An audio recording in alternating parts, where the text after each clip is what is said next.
שלום, אני איתי, וסרטון הזה בעצם מסביר על איך אפשר, על איך בעצם אפשר להכניס בעצם תוכן דיסק און קי. אז אם יש לכם דיסק און קי, נגיד שנאוחסן בו נגיד 16 ג'יגה בייט, נגיד סתם, לדוגמה, אז זה טוב, אני חושב שזה טוב. אז אם יש לכם נגיד USB, סתם דוגמה, USB, אני חושב ש-USB זה דיסק. טוב, לא משנה, אתם יכולים לקחת כל סוג של דיסק און קי. עכשיו, כאילו, יש לי דיסק און קי, יש לכם יופי, אז הוא קלט אותנו.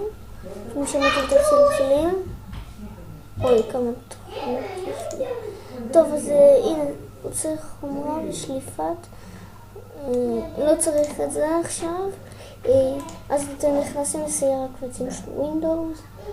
הנה, יש לכם את שני אלו, אז תיכנסו, לא משנה. טוב, אז יש לכם בעצם בדיסק און קי הזה כל מיני קבצים, אז זה דיסק און קי שלכם, כאילו. טוב, שאתם עושים, כדי לדעת את המאפיינים שלנו, תעשו מאפיינים. הנה, קונן F. ככה קוראים לקונן, קונן F בעצם. זה הקונן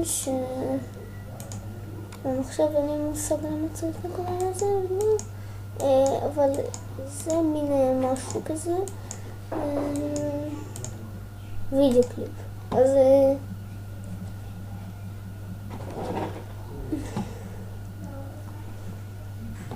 נגיד אתם סתם שמתם קפצים נגיד, אז זה הדיסק און קי. אני יכול עכשיו נגיד לשים אימג' אדוב פוטושופ אימג', נגיד להדליק אותו אישור, נגיד סתם אדוב פוטושופ אימג' הזה, אפשר לעשות לו פתיח באמצעות, מה זה? לא, זה לא טוב. טוב, אז אפשר נגיד לפתוח אותו בעזרת פוטושופ, אני יודע מה. טוב, נגיד עשיתם את זה, נגיד את זה. עכשיו עכשיו נגיד אם אנחנו רוצים לצרוף את זה נגיד בדיסק, אז הנה אתם הולכים לשיתוף אם יש לכם ווינדוס 10 ועושים צרוף בדיסק, אבל אין לי, לא צריך, אז הנה הוא יכול לפתוח לנו בכל מה שאנחנו רוצים קוויק טיים פלייר. אוקיי, אז הנה יש לכם פתח פה, אבל אתם עושים על החץ ואתם יכולים לעשות פתח באמצעות מה שאתם רוצים. אז אני אעשה לדוגמה סתם, אני אעשה שפתיחה בסרטים בטלוויזיה.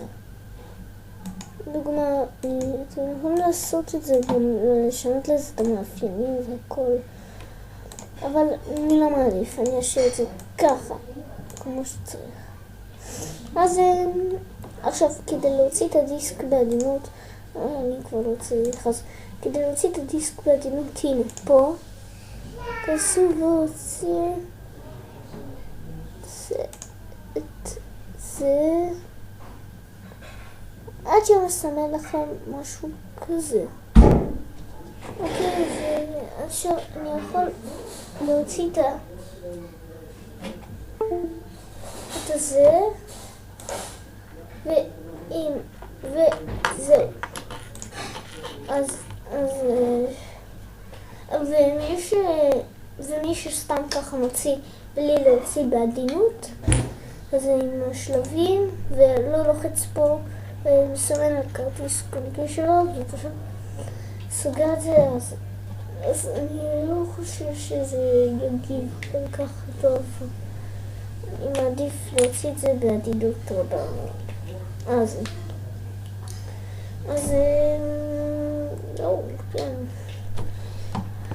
אז זה יהיה סרטון על איך בעצם לפתוח כרטיס דיסק און-קי. אז נתראה בסרטון הבא של הערוץ שלי החדש. יאללה ביי.